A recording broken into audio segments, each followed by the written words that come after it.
All right, we are in the book of Esther tonight, and we finished up an introductory lesson last time.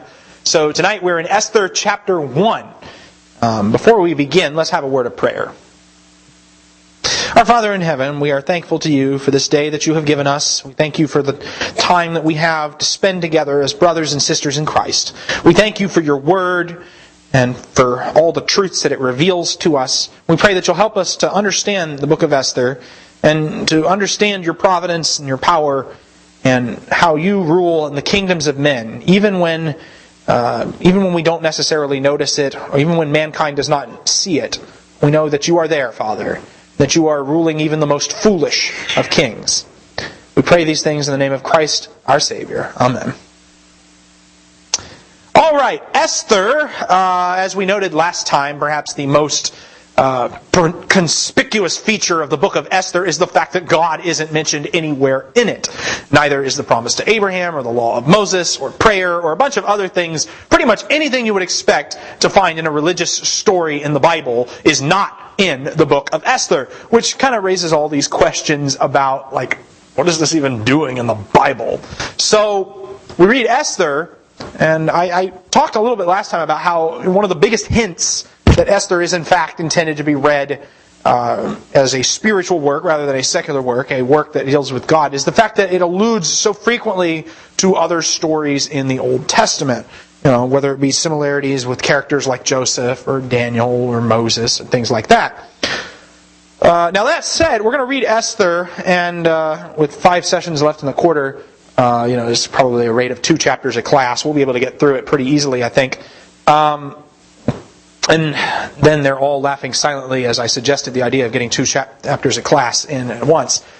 The thing we have to remember about this, and this is a problem when you're reading any Old Testament narrative, but it becomes especially a problem in the book of Esther, where God is not mentioned, is so often characters in Old Testament stories do things and we're not told why. We're not told what their motive is, and the narrator isn't usually chiming in and saying, well, and what Solomon did here was a bad thing, and what Samson did here was a good thing. You don't see that in Old Testament stories very often.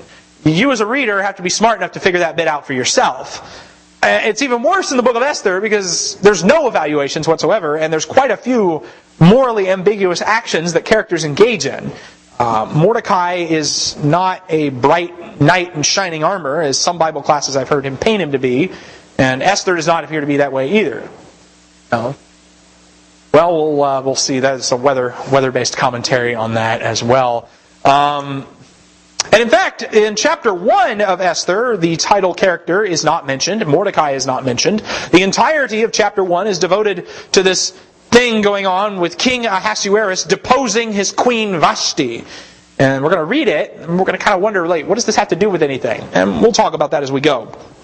Beginning in chapter 1, it took place in the days of Ahasuerus, the Ahasuerus who reigned from India to Ethiopia under over 127 provinces. In those days, as King Ahasuerus sat on his royal throne, which was in the citadel in Susa, in the 3rd year of his reign, he gave a banquet for all his princes and attendants, the army officers of Persia and Media, the nobles and the princes of his provinces being in his presence, and he displayed the riches of his royal glory and the splendor of his great majesty for many days, 180 days. And when these days were completed, the king gave a banquet lasting 7 days for all the people who were present at the citadel in Susa, from the greatest to the least, in the court of the garden of the king's palace. There were hangings of fine white and violet linen, held by cords of fine purple linen, on silver rings, and marble columns, and couches of gold and silver on a mosaic pavement of porphyry, marble, mother of pearl, and precious stones. Drinks were served in golden vessels of various kinds, and the royal wine was plentiful according to the king's bounty. The drinking was done according to the law. There was no compulsion, for the king had given orders to each official of his household that he should do according to the desires of each person. Queen Vashti also gave a banquet for the women in the palace, which belonged to King Ahasuerus. We'll stop there for a second. Alright, so the king gives this great banquet.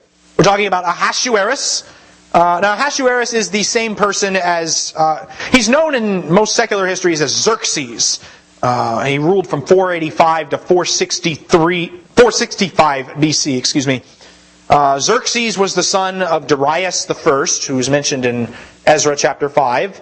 And he was also the son of Queen Atassa, who was the daughter of the famous King Cyrus. So he's kind of the continuity of those lines. Xerxes was the viceroy of Babylon under his father Darius for 12 years. And then, when Darius died, he got to be king of Persia. And when Xerxes became king, he had to deal with all the typical problems a new ruler faces, namely in putting down rebellions and revolts. Because anytime in the ancient world somebody becomes king, all the nations that are subjected to him decide, hey, let's revolt and see what we can get away with under the new guy. So Xerxes had to start his rule by putting down an Egyptian and Babylonian revolt. And then, well, I mean, he seems like he was successful at it because chapter 1, verse 1, his empire stretched from India to Ethiopia.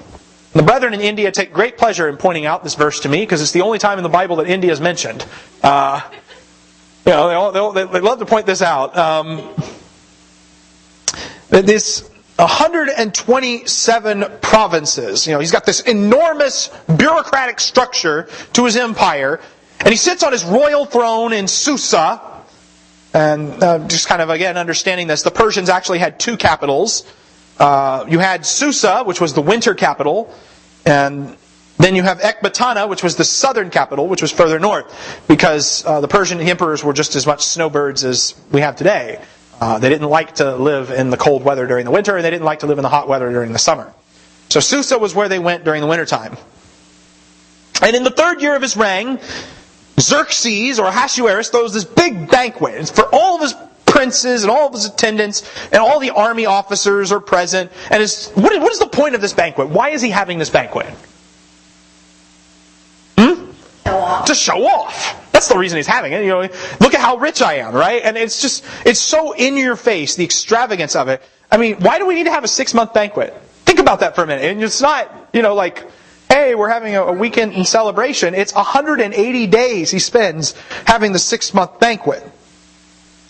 Now, there is a suggestion that Ahasuerus was kind of gearing up with his generals. He was about to go, because shortly after he has this banquet, he goes and fights a big war with the Greeks that's not mentioned in the Bible.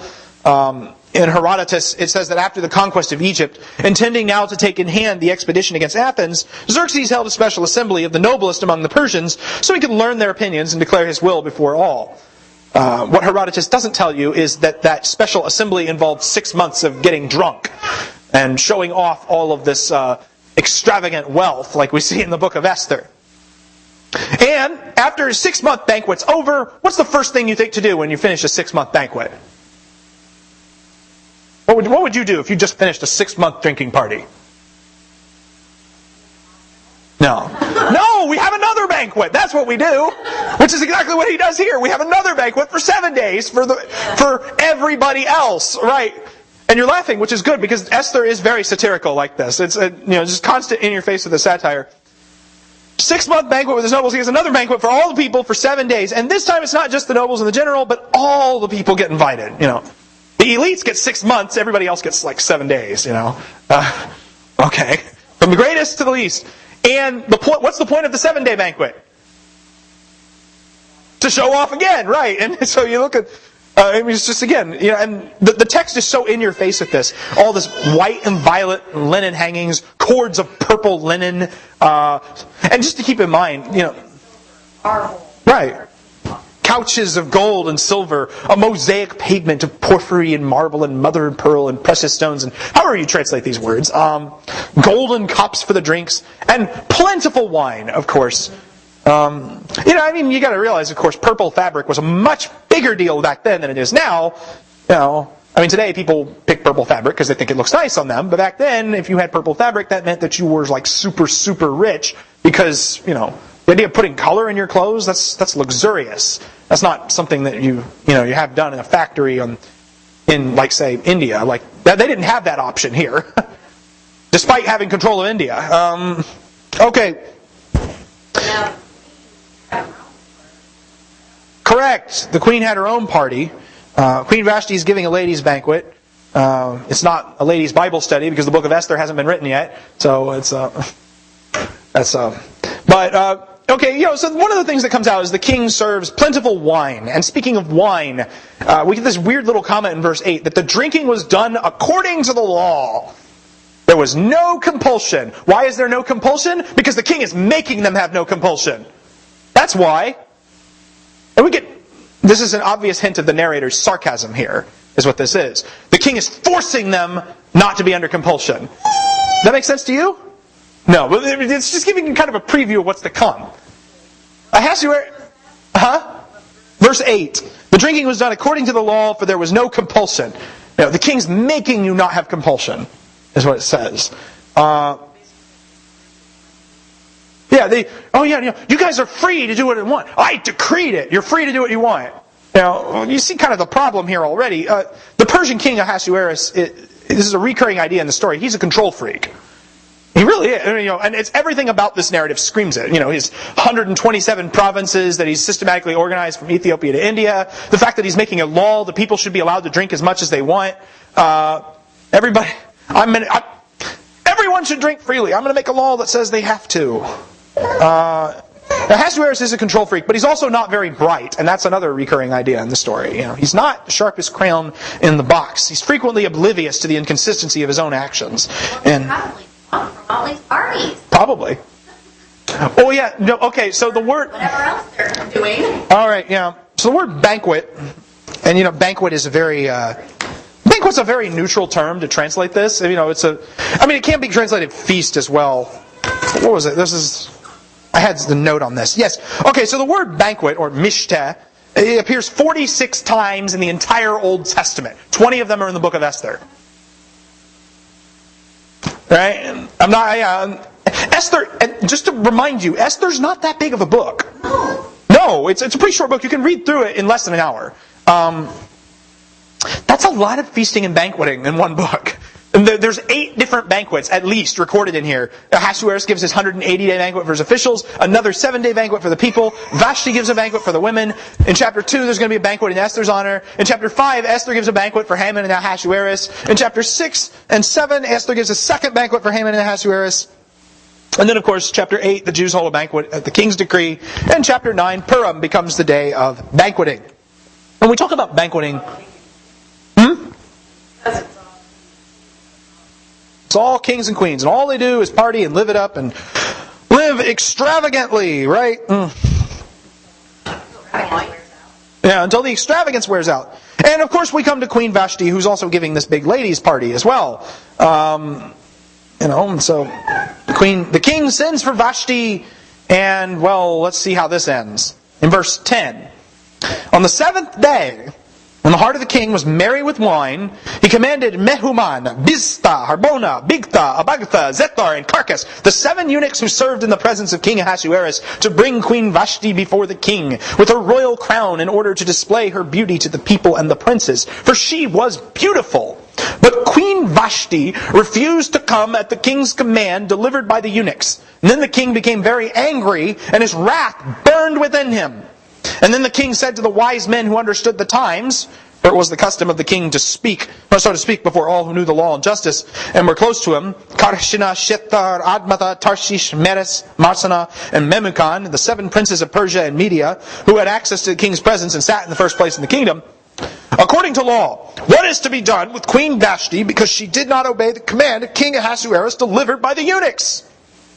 In the presence of the king and the princes, Memucan said, Queen Vashti has wronged not only the king, but also all the princes and all the peoples who are in all the provinces of King Ahasuerus. For the queen's conduct will become known to all the women, causing them to look with contempt on their husbands, by saying, King Ahasuerus commanded Queen Vashti to be brought to his presence, but she did not come. This day, the ladies of Persia and Media who have heard of the queen's conduct will speak in the same way to all the king's princes. There will be plenty of contempt and anger. If it pleases the king, let a royal edict be issued by him, and let it be written in the laws of Persia and Media, so that it cannot be repealed, that Vashti may no longer come into the presence of King Ahasuerus, and let the king give her royal position to another who is more worthy than she. When the king's edict, which he will make, is heard throughout all his kingdom, great as it is, then all women will give honor to their husbands, great and small. This word pleased the king and the princes, and the king did as Memucan proposed. So he sent letters to all the king's provinces, to each province according to its script, and to every people according to their language, that every man should be the master in his own house, and the one who speaks in the language of his own people.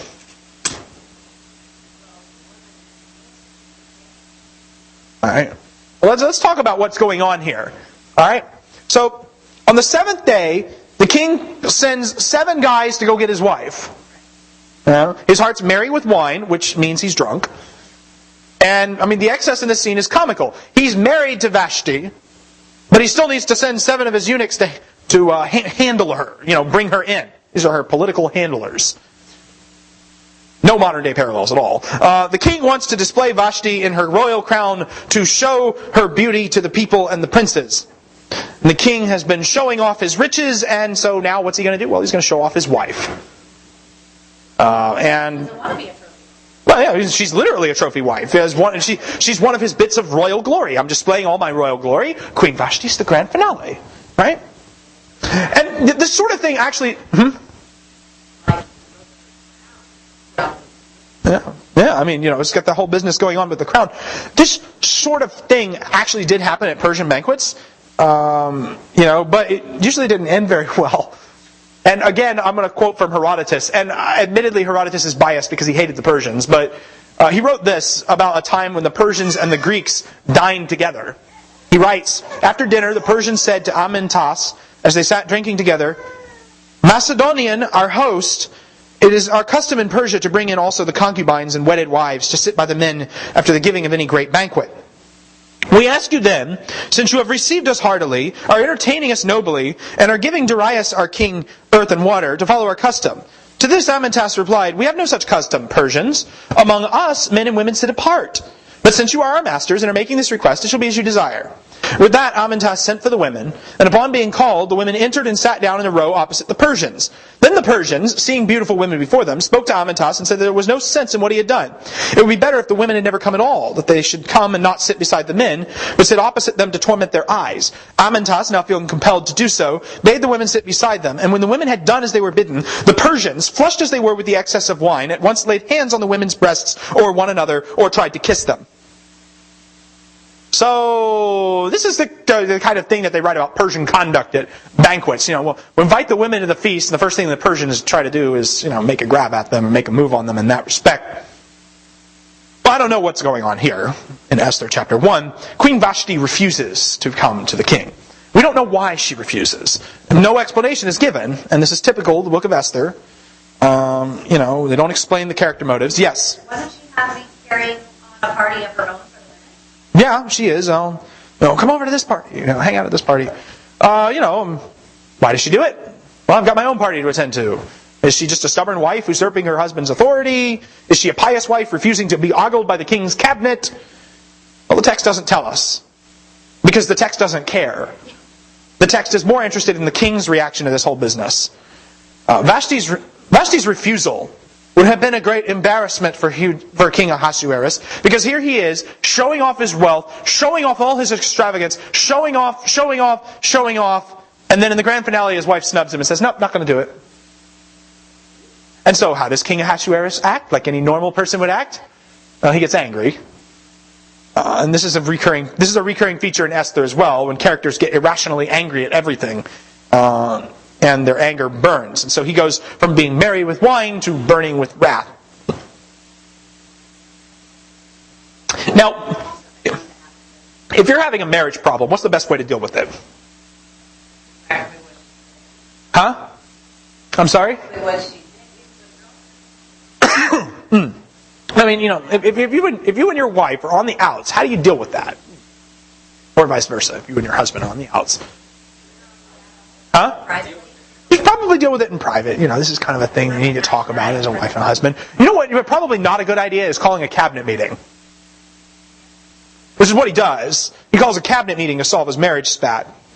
Verse 13 says, this was the custom. That doesn't mean that the narrator thinks it's a smart custom, by the way. He says, it's the custom to do this. This isn't an isolated incident.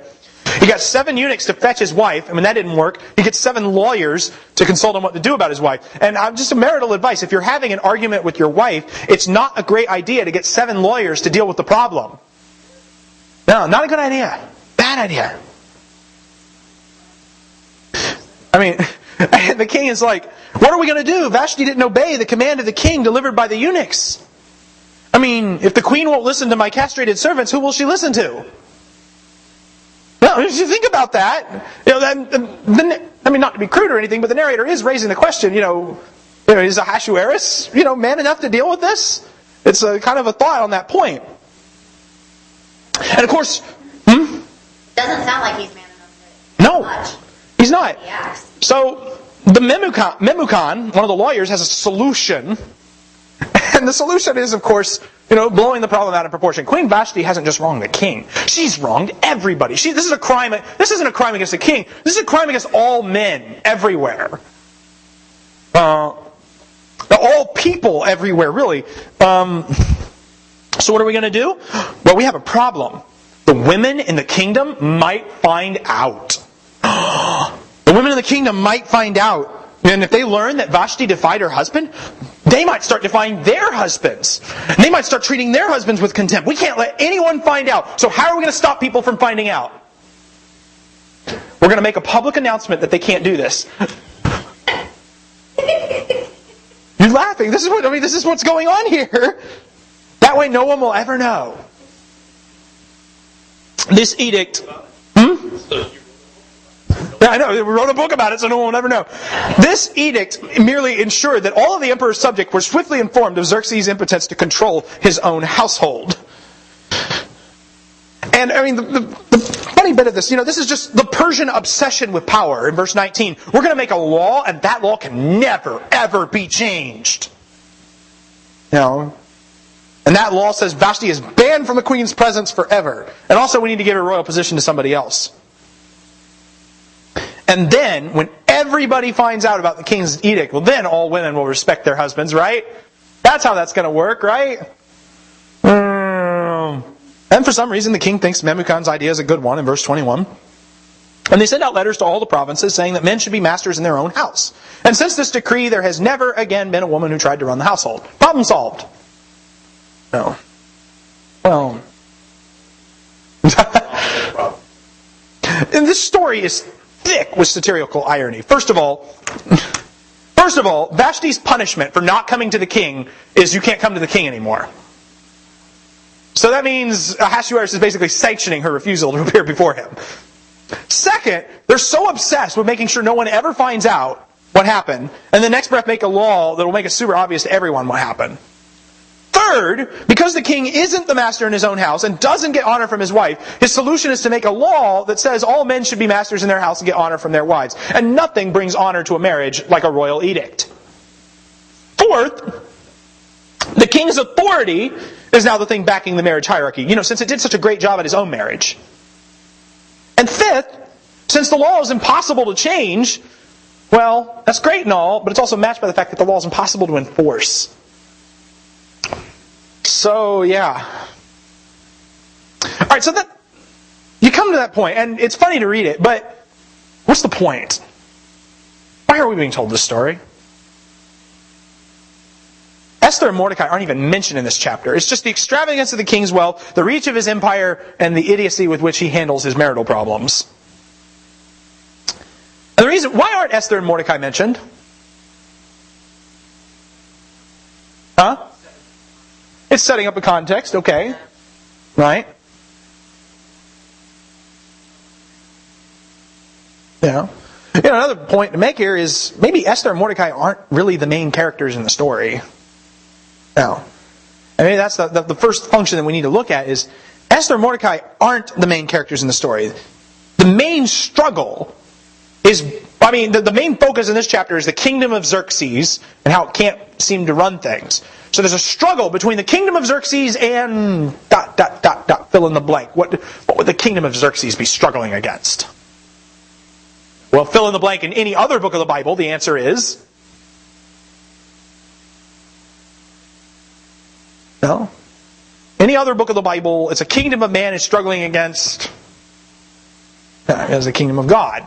Now, God's not mentioned. But the narrator still wants you to kind of fill in the blanks a little bit. Here we are. This is man's attempt to run things. And... Persian.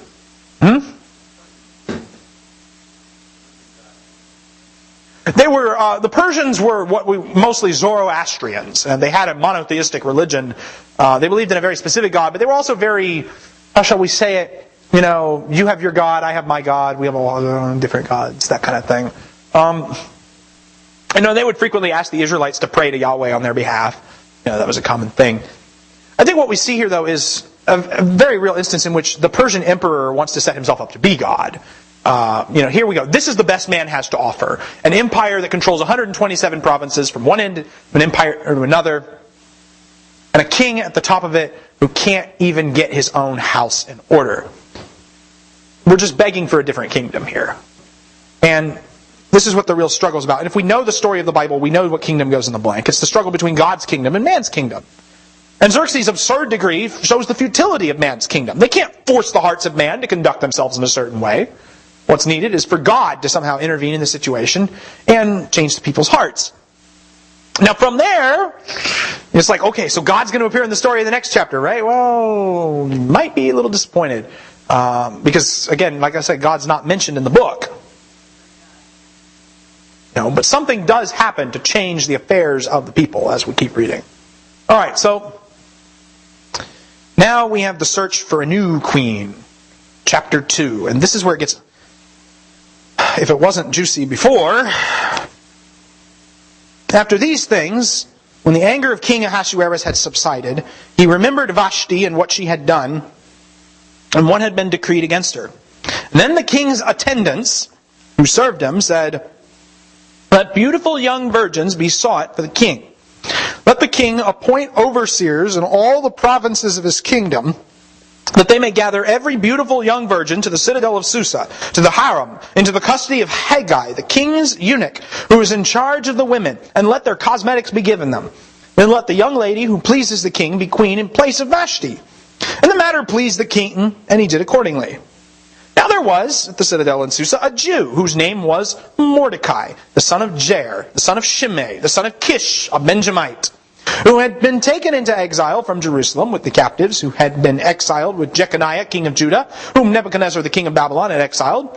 He was bringing up Hadassah, that is, Esther, his uncle's daughter, for she had no father or mother. Now the young lady was beautiful of form and face, and when her father and her mother died, Mordecai took her as his own daughter. So it came about, when the command and decree of the king were heard, and many young ladies were gathered to the citadel of Susa, into the custody of Haggai, that Esther was taken to the king's palace into the custody of Haggai, who was in charge of the women. Now the young lady pleased him and found favor with him. So he quickly provided her with the cosmetics and food, gave her 7 choice maids from the king's palace, and transferred her and her maids to the best place in the harem. Esther did not make known her people or her kindred, for Mordecai had instructed her that she should not make them known. Every day Mordecai walked back and forth in front of the court of the harem to learn how Esther was and how she fared. Now, when the turn of each young lady came to go in to King Ahasuerus after the end of her 12 months under the regulations for the women, for the days of their beautification were completed as follows: 6 months with oil of myrrh, and 6 months with spices and cosmetics for women. This young lady would go in to the king in this way. Anything that she desired was given to her to take with her from the harem to the king's palace. In the evening she would go in, and in the morning she would return to the second harem to the custody of Shaashgaz, the king's eunuch, who was in charge of the concubines. She would not go in to the king again unless the king delighted in her, and she was summoned by name. Now, when the turn of Esther, the daughter of Abihail, the uncle of Mordecai, who had taken her as his daughter, came to go into the king, she did not request anything except what Haggai, the king's eunuch, who was in charge of the women, advised, and Esther found favor in the eyes of all who saw her.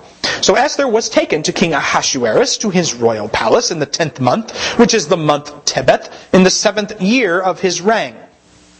The king loved Esther more than all the women, and she found favor and kindness with him more than all the virgins, so that he had set the royal crown on her head and made her queen instead of Vashti.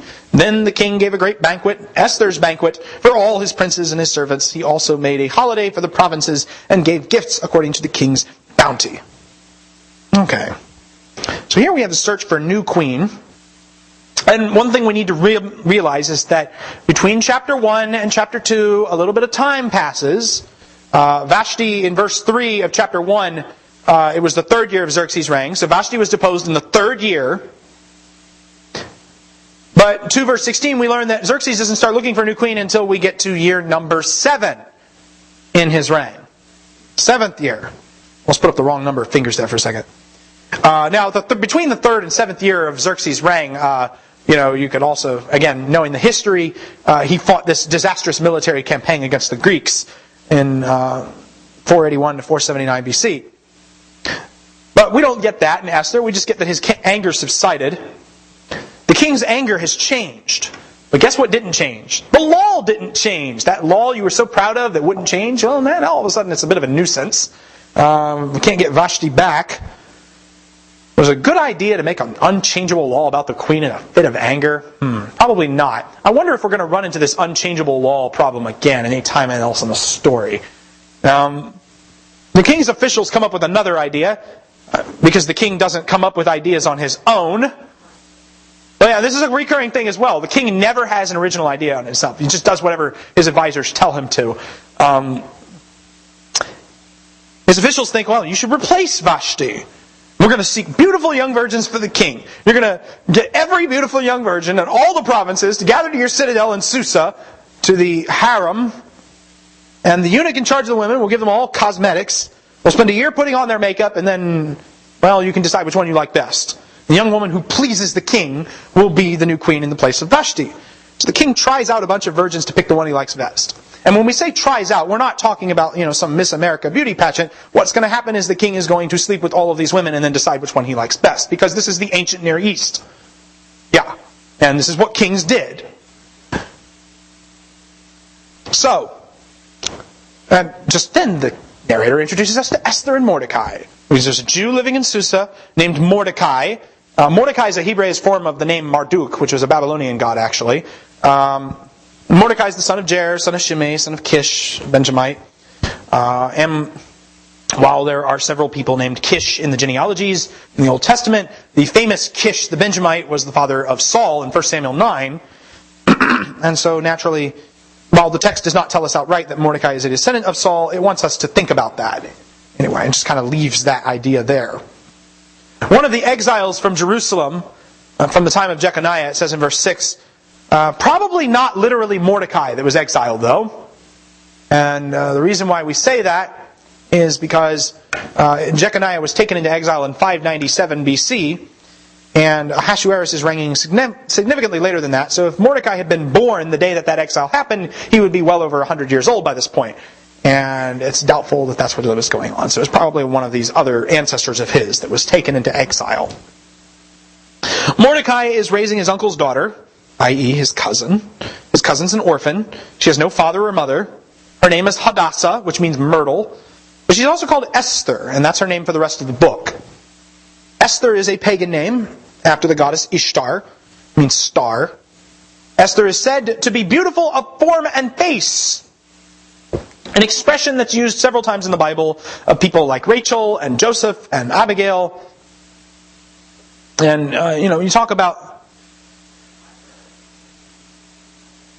Well, a lot of... I don't know if it doesn't say that they changed her name. It said that she was Hadassah, that is Esther. A lot of times when people lived in the ancient world, they had multiple names depending on the languages that they were dealing with. Here we have King Xerxes. The Greeks called him Xerxes, but the Bible calls him Ahasuerus. And in fact, what was it the Persians called him? I forget. Kshayarsha is what his Persian name is. Which, you kind of, Ahasuerus, Kshayarsha, Xerxes, you can sort of see how they got Xerxes out of Ahasuerus. And just because, your name's hard to pronounce in one language, it might be easier to pronounce in another. Also, it was common for Babylonians to change the names of captives to reflect the names of their gods. Like, for instance, you get Daniel becomes Belteshazzar. Hananiah, Mishael, and Azariah become Shadrach, Meshach, and Abednego. You get that in Daniel chapter 1 as well. So, you get that situation. Now, Esther said to be beautiful of form and face. Now, and I want to make clear on this, good looks does not mean good character. And a careful reading of the story of Rachel will tell you that pretty easily, I think. We need to keep reading to learn more about what's going on here. Mordecai has been raising his cousin like she was his own daughter.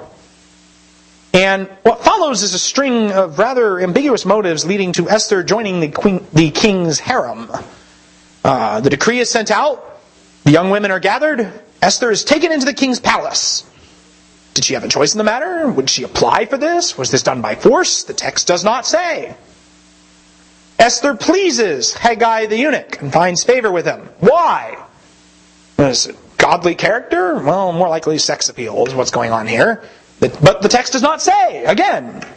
And as a result, Esther is provided with cosmetics and food, and she's given 7 choice maids from the king's palace. The king's concubine attendant likes her, so he gives her the best place in the harem. Then we learn something about Esther. She hasn't told anybody that she's a Jew. Huh? I was just Right, yeah, verse 10. She doesn't tell anybody that she's a Jew. Why? Well, because Mordecai told her not to. Why does Mordecai tell her to keep it secret? Well, the text does not say. The text does not say why. Again, we have this ambiguous motive question. I will point out that Mordecai is not consistent on this point. Because in chapter 3, in verse 4, he refuses to bow to Haman, and what's the reason he gives? Because I'm a Jew. Well, you can't tell anybody you're a Jew, but I can go around telling people that. Okay, Mordecai. Mordecai walks back and forth in front of the harem to figure out how Esther fared. In verse 12, the young ladies take turns going into Ahasuerus after spending a year putting their makeup on. Again, more satire, a year's worth of makeup for one night with the king. And she can take anything she wants into the king's palace.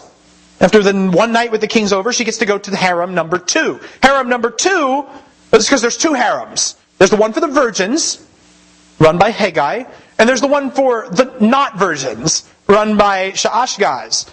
And once you get out of harem 1 into harem 2, guess where you're spending the rest of your life?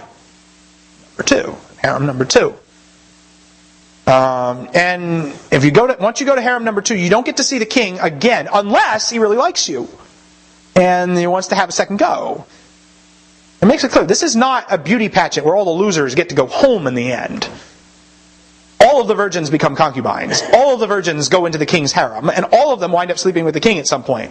These young women are just passing sexual pleasures for Ahasuerus, is what it is. You get one chance. And if you get called back, well, that's just special privilege, according to these people. And think about that. It does not say. No, the text does not tell us. Ancient Near Eastern kings accumulated lots of wives for themselves. Well, Esther gets her night with the king. She goes into the king. She doesn't take anything except what Haggai tells her. A less is more strategy, I guess.